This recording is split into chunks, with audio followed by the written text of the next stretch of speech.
You are Locked On Rays, your daily Tampa Bay Rays podcast, part of the Locked On Podcast Network, your team every day.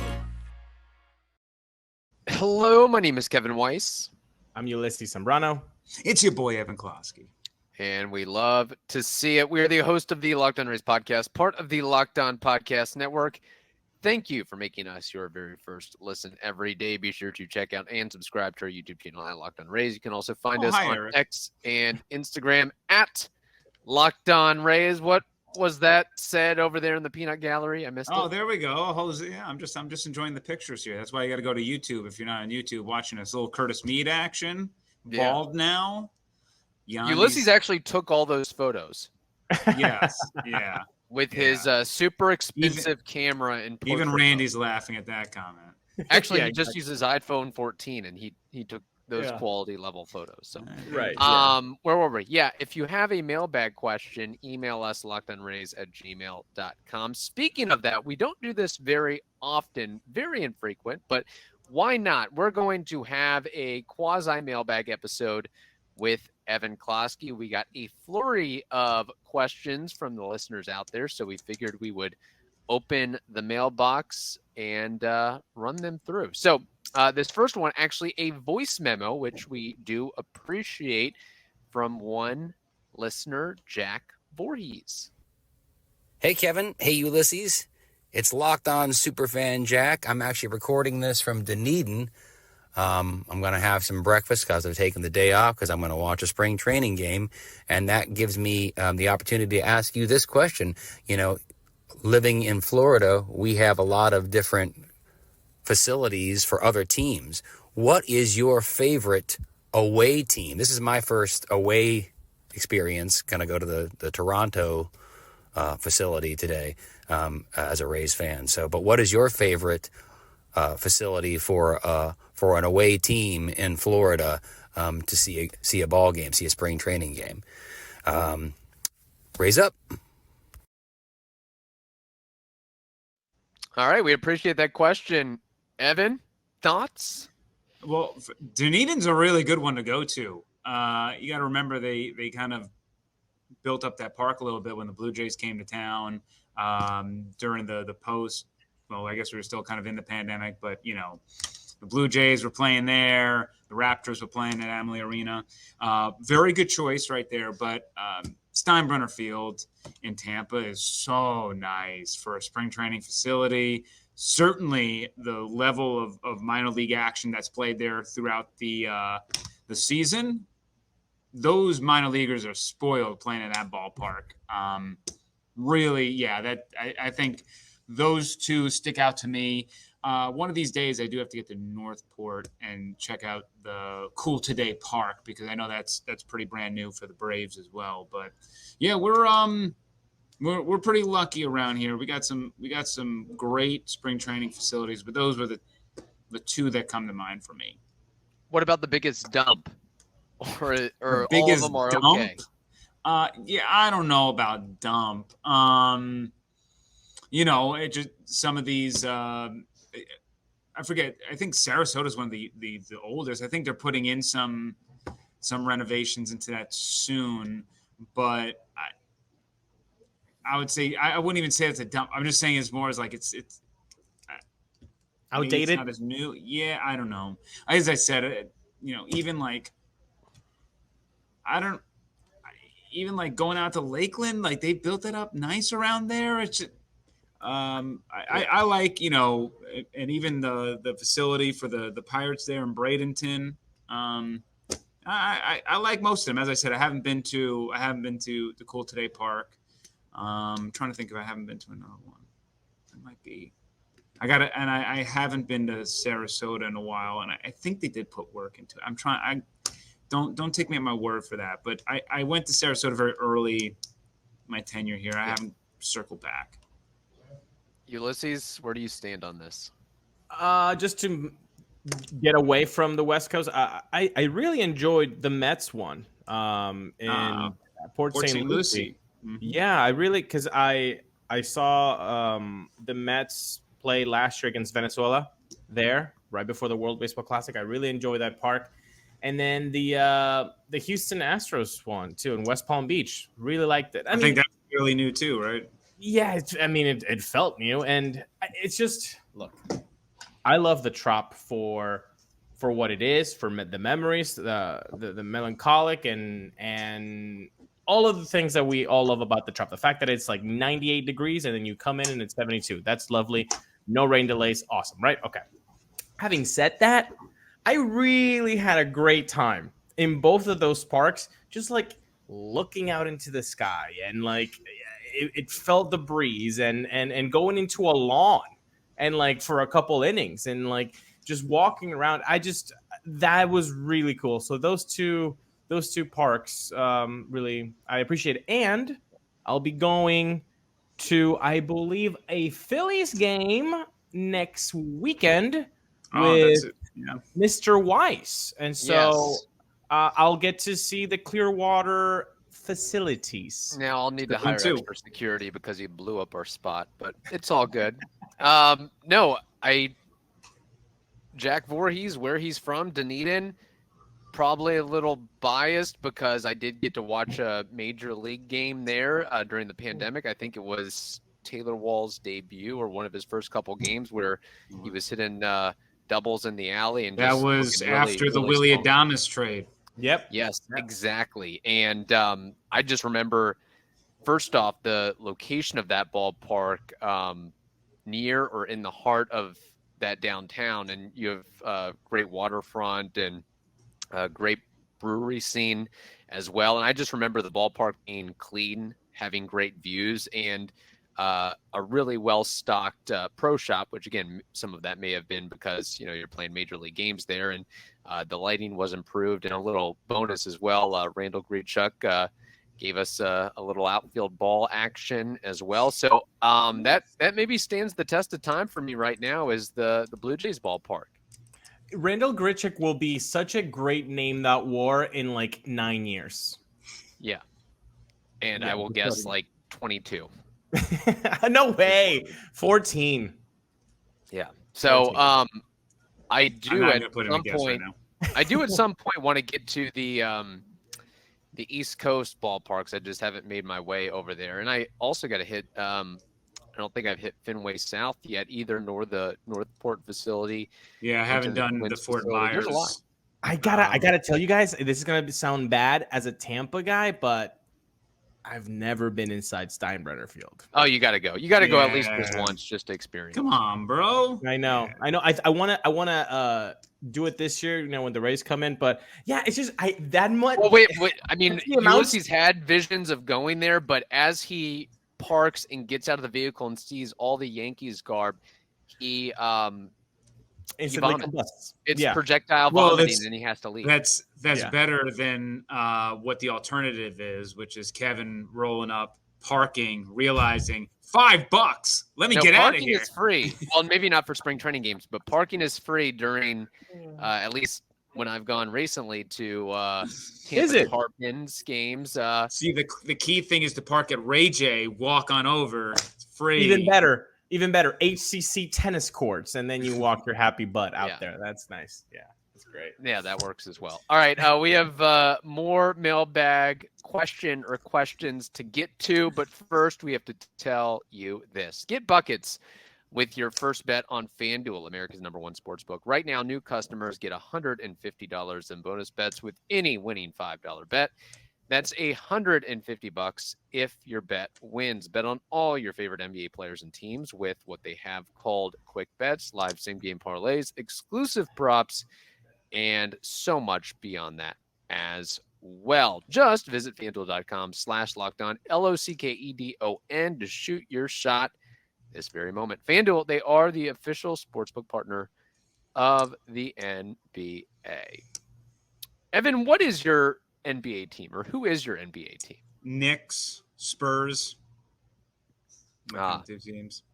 And you worked in Washington for a spell as well, so Trailblazers, I guess. I don't know. Well, yeah. I mean, out there they want their Supersonics back, but for the most part, working in San Antonio for a little bit, I have an affinity for the Spurs, so I pull for them. and the Knicks with my team growing up, so I also pull for them as well. All right, very good. That's our Locked On NBA discussion right there. This next question comes from Brian Overton. Brian says, "Hey, Locked On Rays crew, hope you're doing awesome. I'm a big fan of the show and love diving into all things Rays with you guys. Your takes are spot on and make my commutes a lot more fun." Well, we'd appreciate that. So I've been tossing around some thoughts and figured who better to ask than you guys. First up, who's your bet for leading the Rays in dingers this year?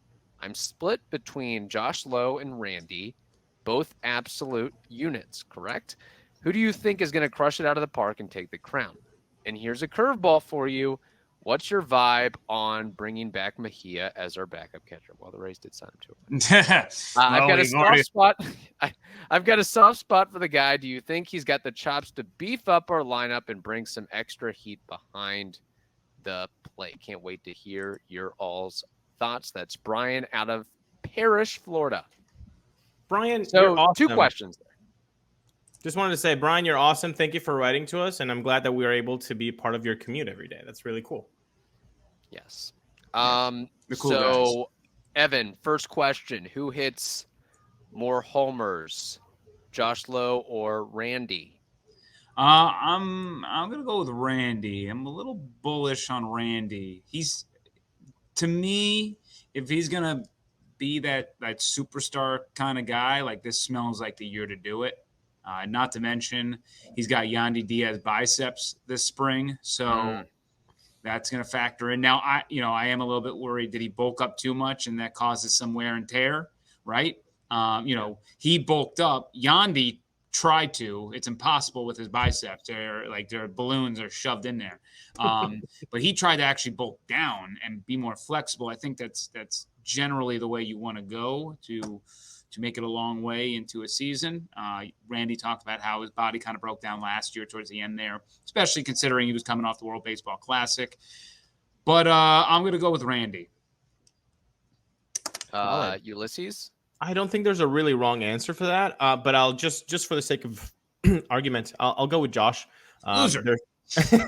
There's been some quotes out there, with him basically saying, I'm happy about 2023, but I know that I can even be better than that. So that should be really good things for Rays fans to hear. I know that Mark Topkin on Thursday said, hey, he's dealing with a little bit of a issue with his hip. And boy, that the Rays fans under Topkin, under the Topkin tweet, just basically declare this man dead. And declare the season dead. Like, it was like, oh no! It's like, guys, it's okay. The guy can. And then another tweet said, hey, he could play today if he wanted to, but guess what? It's not even March, so let's give the guy a couple weeks to rest. So, having said that, I'll go with the guy who wants to take his 2020 to maybe a 30-30 season this year. That'd be nice. Yeah, or a 25-30 or 27-30. I'll say this: if Josh Lowe plays at least 140 games this year, he'll have more homers than Randy Arozarena.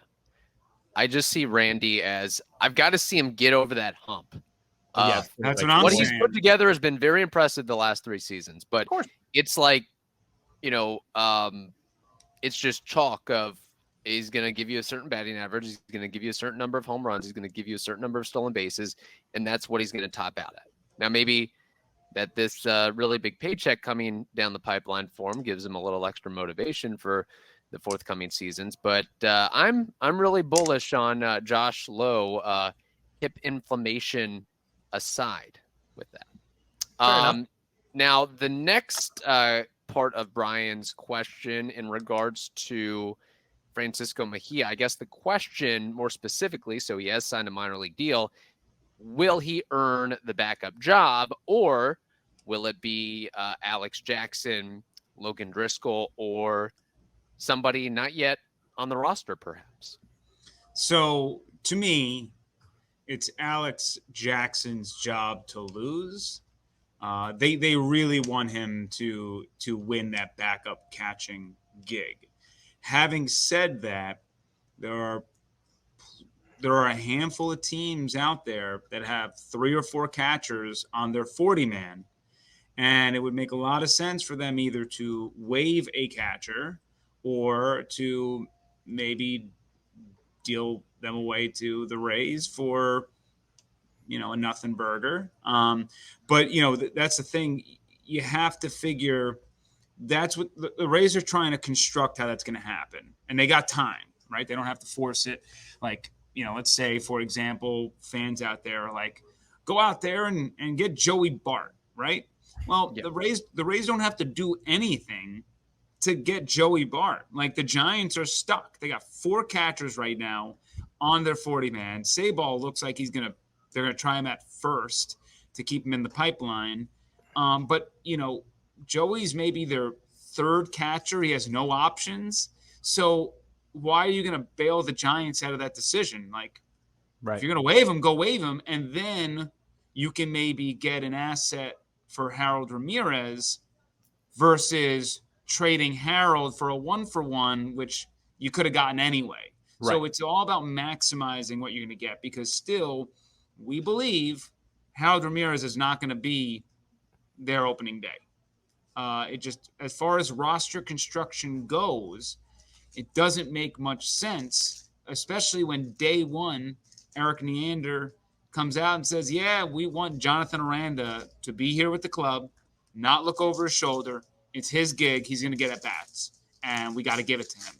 So, like, looking at the list, I mean, where's Harold going to fit in? But, I do digress, because that, to me, the Harold spot on the opening day roster is going to be replaced with whoever that backup catcher is. And to me, it's probably going to be Alex Jackson, but Frankie provides great depth, because if Renee or Alex or whoever they bring in gets hurt, they know they can bring up Mejia, and, it's a plug and play situation. You don't have to go through all this like learning curve stuff. Right. I want to be a little bit organic here, Kev, if you don't mind, with what we showed the other day on. Are you breaking a report that the Rays just acquired Adley Rutschman? Is that what you're? How did you know, man? No, I want to kind of play the game that I kind of did with you the other day, but with Closky here.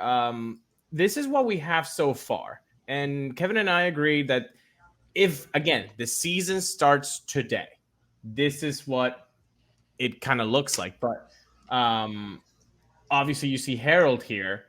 If Harold is gone, so do you agree that it would be then Aranda who replaces Harold here? Yeah. To me, you can't have Ramirez and Aranda on the roster at the same time. It's just, you're just doubling down on the same thing. Now, again, I would love to combine Harold, Aranda, and make a super DH, right? Like, just would love to like smush them together.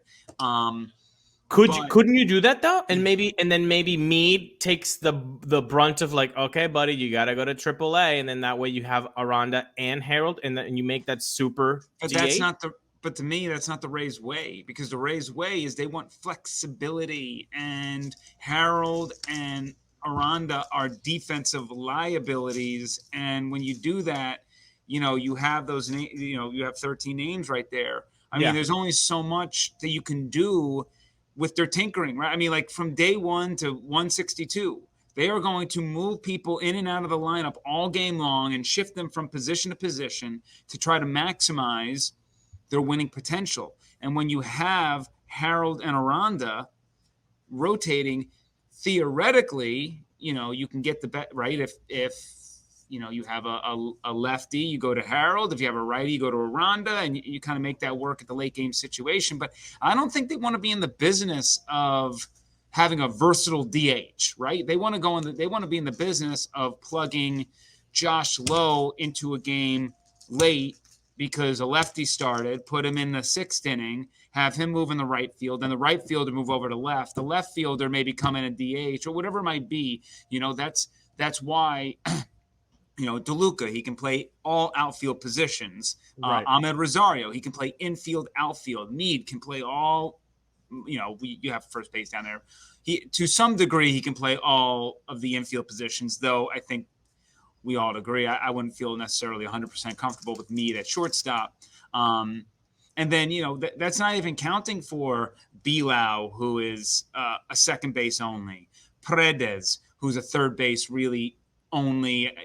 Kevin Cash mentioning he didn't feel comfortable playing shortstop last year. Maybe he can play second base. Yandy, at this point in his career and keeping him healthy, he's got to stay at first, even though he wants to. He said the reason why he got into shape this year was he wants to be a third base option again for the team if possible. So, on paper, I agree with you. I do. It's just it's not how the Rays like to work. So there's a part of me that it's like you and I can discuss about the benefits of that, but is that what the Rays are going to do? And historically, it's not. Here's the solution. Solution. The Rays trade Harold Ramirez, okay, and Randy, and save $12 million this season. Stop it. And open up a lane for the young cats. And here we go. Evan, how? Okay, so if the season were to start today, so let's say Harold gets traded. So you would think that that spot would go to who then? Walls can be opening day because he's hurt, but Basabe, Caminero, Aranda, Palacios, who takes that Harold spot? Well, Harold, it's going to be Aranda. Okay. Yeah, I think that they've made it known that Aranda's got nothing to prove anymore in AAA. He's got to come up. They got to give him a chance, and they don't want to see what they saw with like a Nate Lowe situation where they didn't give somebody the opportunity to really come through at the major league level when everything says that they're a major league hitter.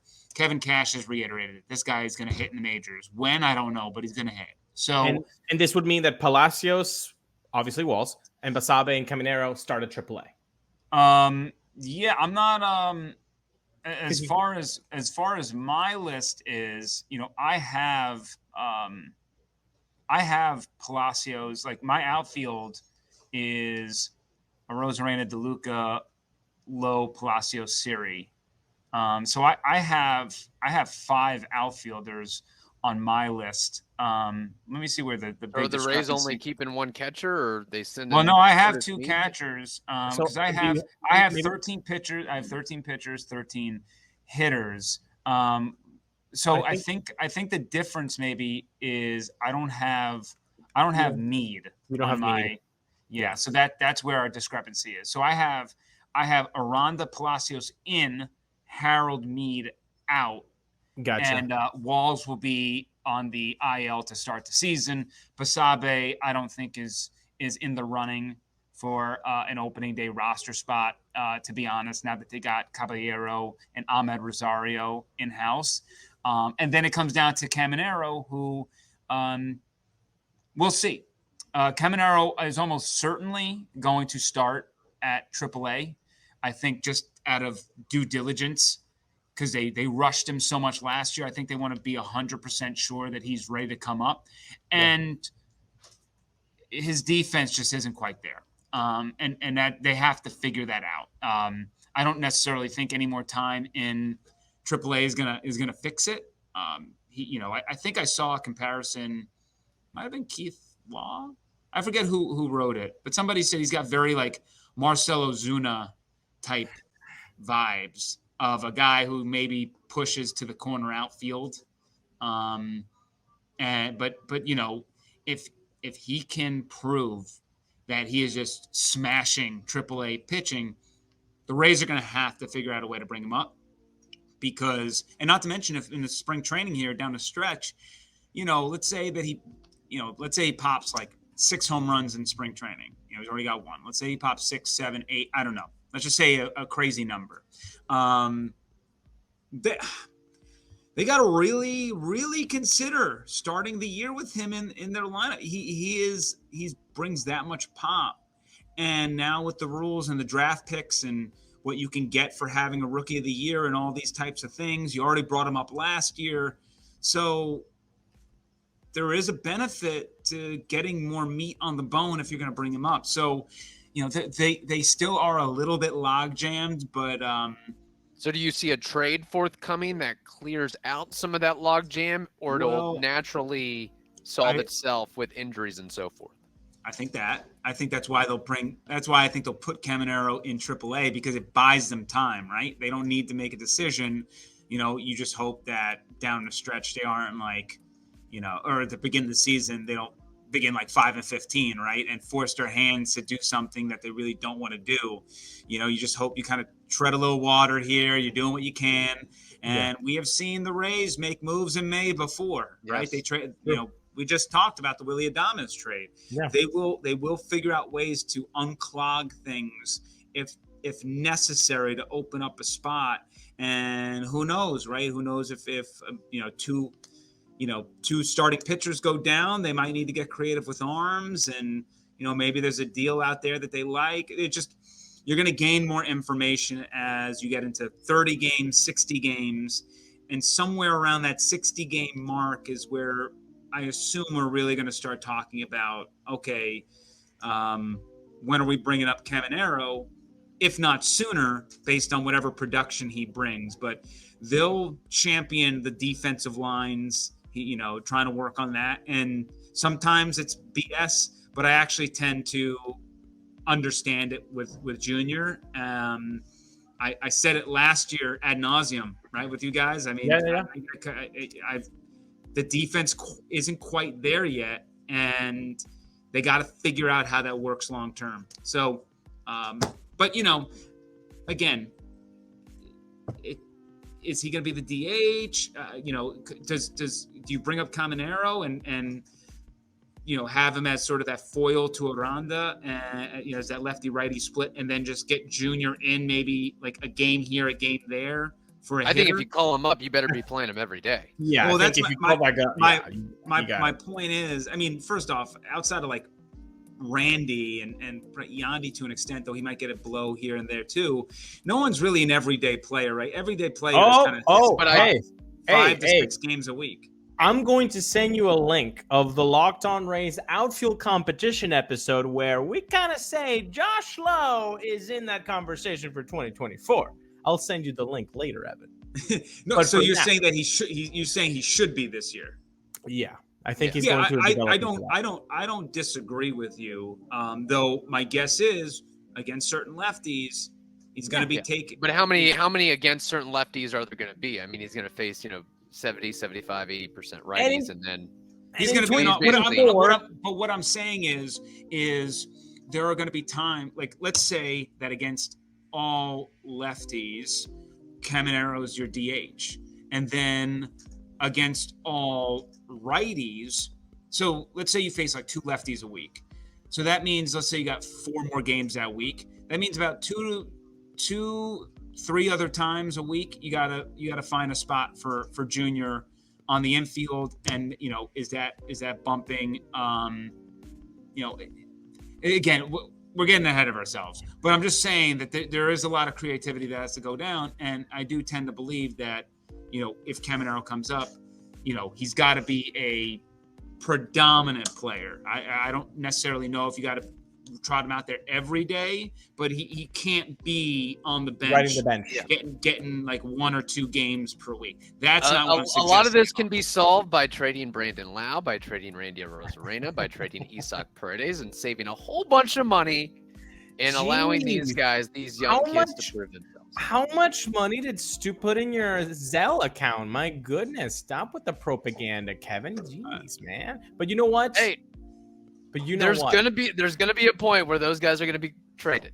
Not this year, baby. But hey, guess what, boys? It's time for baseball trivia. And for today, the Rays might not have pitched very well on Thursday against the Atlanta Braves in that spring training game. They did not pitch like all-stars. However, I can tell you that I have the list of the 17 Rays pitchers who have made an all-star appearance, and I want you guys to name 10 of the 17 Rays pitchers to have made an all-star game. Okay. Are we ping-ponging back and forth? Yeah, we should. Okay. I don't think it's fair if we don't. Yeah, ping So pong. McClanahan. McClanahan is correct. 2022 and 2023. Scott Kazmir. Scott Kazmir, 2006 and 2008. David Price. Correct. 2010, 2011, and 2012, and 2014. Big Game James. Big Game James, 2011. Andrew Kittredge. Andrew Kittredge, otherwise known on this podcast as Kitty, 2021. Oh. I'm thinking starters. I'm thinking starters. Chris Archer. Chris Archer is correct twice, 2015 and 2017.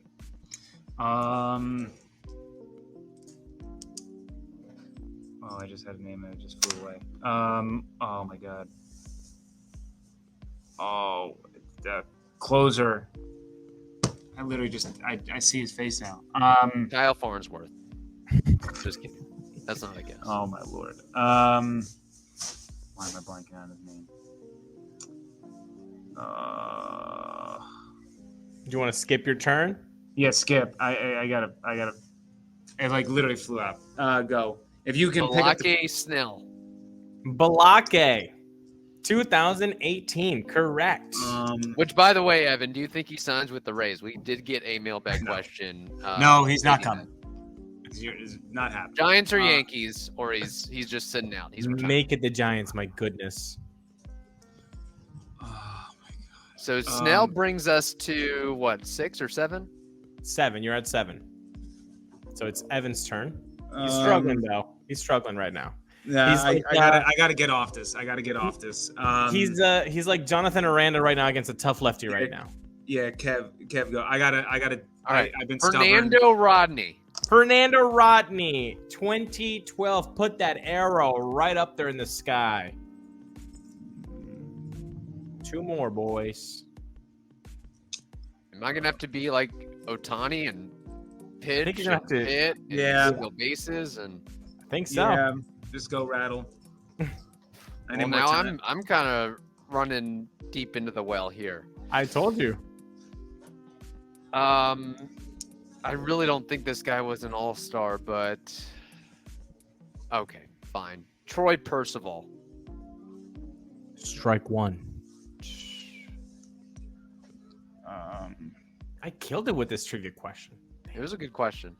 I mean, you made us guess a lot of names, but these are so obvious. You're gonna hate you guys. Like you're gonna be really angry. they're that obvious. Yes. Relievers or starters or both? Both, actually. Okay.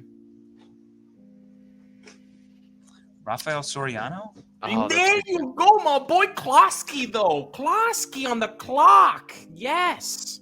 9. 2010. So we need one more name. One more name, boys. Evan, is anything ringing to you, or I can, with the correct amount of time here. 30 seconds. I'm calling it. Charlie Morton? That's Kevin Weiss. 2019. Oh, he did it? Oh, Yes. wow. I passed over his name. I was like, Glass now, Morton, throw him out. I was going through the World Series roster. Okay, so the names you did not guess. 98, Rolando Arrojo. 99, Roberto Hernandez. 2000. Oh my God, that was my guy. That was a name I couldn't think. God. 2003, Lance Carter. 2005, Danny Baez. And you also missed 2013, Matt Moore. 2015, Brad Boxberger. 2016, Alex Colomé. Those are all your Roberto Hernandez. That was the dang guy I couldn't get. Oh my God. I'm sorry. My name that war. I wasted so much time trying to think of that, and I was like, I got to move on. Before we get to my name that war, Evan gave me a weird look, and I just want to ask a question. Before the 2025 season commences, will one or more of the following be traded? Randy Lowe, Paredes? Or will all of them be on the team come 2025 season? No, all of them will not be on the team come next season. Okay. All of them? No, one is not going to be Randy. But you think Bilal is not going to get his option picked up? I'm 100% sure. What if Bilal gets hurt again? Fair. And Paredes, you think you're going to sell high? Real quick. Caminero. I mean, Caminero? I think look, there was some smoke about Paredes, and not to say that. Look, very quickly, Rays front office, they're opportunistic. They do not. That's what I'm saying. When you call them up and you suggest a name, they do not just say "see ya," right? Yeah. Like maybe on a guy like maybe like a guy on Caminero right now, they'd be like, nope. But otherwise, I think for the right price, they're willing to listen. And you know, look, if Isaac Paredes repeats what he did last year, there is a thought that you could sell very high, or B, maybe you are around him. Correct.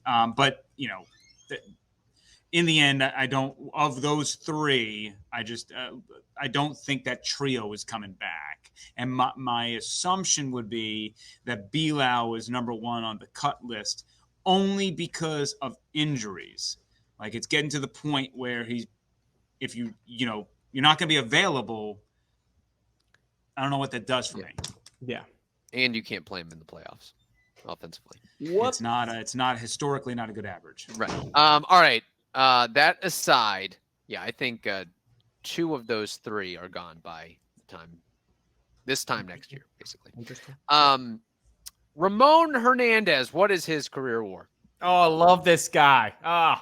Damn it, Kevin. Nice. The pride of Venezuela. Cumana. Very good. Yep. Okay. Ramoncito Hernandez. I don't even know how many seasons. He played from like 98 to like 2010. So I would say like a good 12 seasons, 12, 13. Very good with the Oakland A's. He had some time with the Reds. He was underrated. Let's say. Am I gonna totally be stupid saying like a 13-4? I'm gonna go with 18-5. Okay, so Evan, you went with a 13-4, and Ulises, you went with an 18-5. All right. Ramon Hernandez played 15 years in the bigs from 1999 to 2013. He was an 8-time All-Star. Just kidding. He didn't make one All-Star appearance. Yeah, he did play 15 years. With the Oakland Athletics, the Reds, the Orioles, the Padres, the Dodgers, and the Rockies, had a .263 career batting average, 169 dingers, 1,345 hits, 262 doubles. Very good offensive numbers. And I'll note this. Rarely ever struck out. He didn't strike out more than 79 times in a season. He's like the catcher version of Tony Gwynn, basically. But his career WAR, y'all undercut him a shade or two or three or more. 22.0 on the dot, according to Baseball Reference. Let's go. You know what? I was going to 20, but I was like, no, that's too much Venezuelan bump. Easy bump. I didn't have a good feel for that one. That's a good one. That's a really good one. Yeah. I'm not great in the game anyway, but that one was maybe the least confident I've been on a guess in a long time. Yeah, I will say he was very nice. I spoke to him in the 06 World Baseball Classic. He stayed with like a few of us, like just talking like during warmups. He was awesome. Just wanted to let you know. And what's interesting, FanGraphs rates him as a 22.9, so not that far off. Career 96 WRC plus hitter. I think some of it, why he maybe never made an All-Star appearance, I'd have to look at the catchers who played during that 15-year span, because I would imagine there were some notable dudes behind the plate. Yachty and Posey probably like beat him to the punch there, but right. Yeah, that's good. That's a good one. Was he as fun to talk to as Clint Hurdle, Ulises? Clint Hurdle was bleeping awesome. But yeah, the same vibe. Yeah. Very good. All right. Evan, how can people find your wonderful work and coverage on the USF men's basketball team and more? Yeah, we actually, by the time this airs, we got a great story cooking tonight. Thanks to David Shealy, who's behind me, on Amir Abdul-Rahim, who's doing a great job in his first year with USF basketball. Head to 10tampabay.com. That's where we got all our information on all the teams we cover. At Closky, WTSP on the X, formerly known as Twitter. You can exchange thoughts with me. I'll respond 99.9% of the time as long as you're not a jerk. And then also... we have the Bolts Breakaway show coming up where we're going to jump into the Lightning season. Hopefully they make the playoffs, but that's going to begin on 10 Tampa Bay Saturdays at 7:30 with a rerun at 10:30. And that will also be on YouTube and such. So, you can follow along on the 10 Tampa Bay YouTube page, I should say. Closky on the clock, not even a minute. I'm giving you like 10 seconds. Who's a better coach, Alex Golesh or Abdul-Rahim? Oh, I don't know who's better, but I'll tell you this. It's much harder, I think, to turn around a football roster than it is a basketball roster. So both super impressive, but, I'll give a slight nod to Golesh to do what he did in year one because at least Amir was able to bring over a couple of his guys from Kennesaw to really restart this team. Right. But again, that's not taking away from anything that Amir has done. I think football with the amount of positions and it's insane when you think about it of just like what goes into a football team. Yeah. Well, they say year one's really year zero because you're just trying to get up and running. I'll go there. Nice. All right. Good stuff. Good time to be a USF fan and follower. All right. Hope you all have a wonderful day. Stay safe, and we will talk to you next week. Actually, I'm lying because we do have a special episode on Saturday that will drop. Bonus episode, people. If you're a social media person, if you're a Twitter head, you're going to like who we're going to have. Actually, Evan, this might be a trivia question for him. The guest that we're going to have on, pre-recorded actually, that will drop on Saturday, has plus minus 2.7 million X followers. Bigly. So you can text us later who you think it is. But that's Xavier right. Scruggs. Yes, actually that's who it is. Yeah. All right. See you guys later.